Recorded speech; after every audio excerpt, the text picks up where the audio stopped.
before him. I had never known what love really was.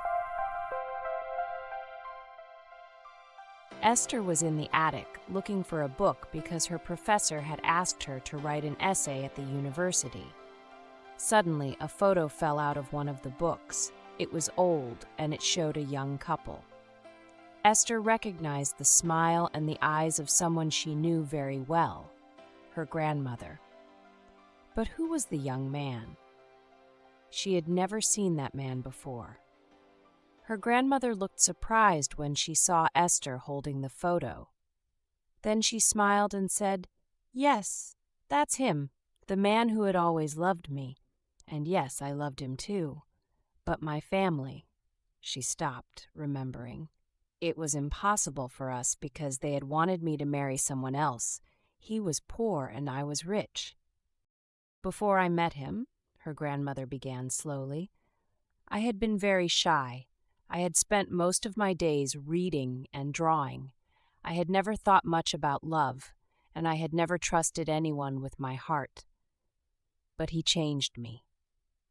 "And him?" Esther asked. He had always been patient and reliable. He had always waited for me outside the library before I arrived.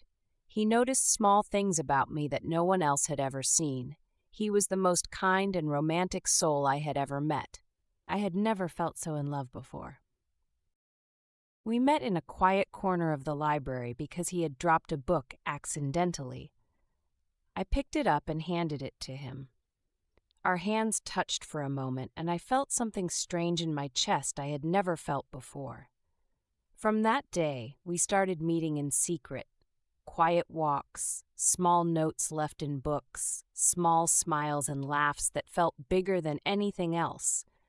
I realized that I had never felt safe and happy like that before. Even though we had known before our love started that it could not last, every moment with him felt real.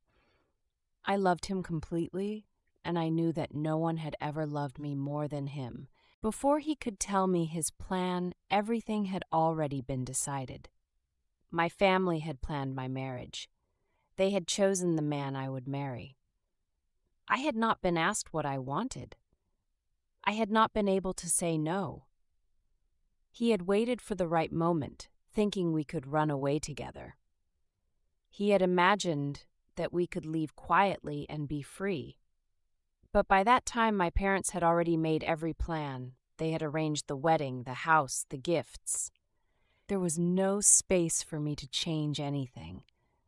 I had seen him standing in the garden, looking nervous, holding a small note before my wedding day. I had known before he asked anything that it would be impossible. We loved each other quietly, in small moments, but the world around us had already decided our lives for us. That was the last time I saw him. A few days later, he left the town for good. Years passed. My life went on. I got married, had children, and I tried to be happy. But I have never forgotten him.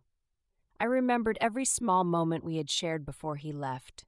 Every note, every smile, every glance stayed in my heart. I lived my life as my family wanted. I obeyed them. But sometimes when I was alone, I thought about him. I wondered what he had done, where he had gone, and if he had ever thought of me. One day, my dear granddaughter found a photo that I had thought was lost long ago. It showed a young couple, and she immediately recognized me. But she did not know who the young man was. Esther listened quietly. She had never heard that story before. She asked many questions, and her grandmother answered them as best as she could. It felt strange and wonderful at the same time to finally share her heart after so many years. Finally, Esther decided to start investigating. She asked everything her grandmother had known. She began searching carefully. She looked online, read old newspapers, and asked people who might have known him. Many times she thought she would never find him. But she did not give up. She had decided that she wanted me to meet him again, to see the man her grandmother loved so many years ago. After months of searching, Esther finally found him. His name was James Alexander Hartley. He had become a writer, and his first ever successful book was about his love for Esther's grandmother, a love that had been stopped by her family long ago. He had never married, and he had lived alone all those years, keeping her memory close to his heart. Esther was excited and nervous when she arranged a meeting between them.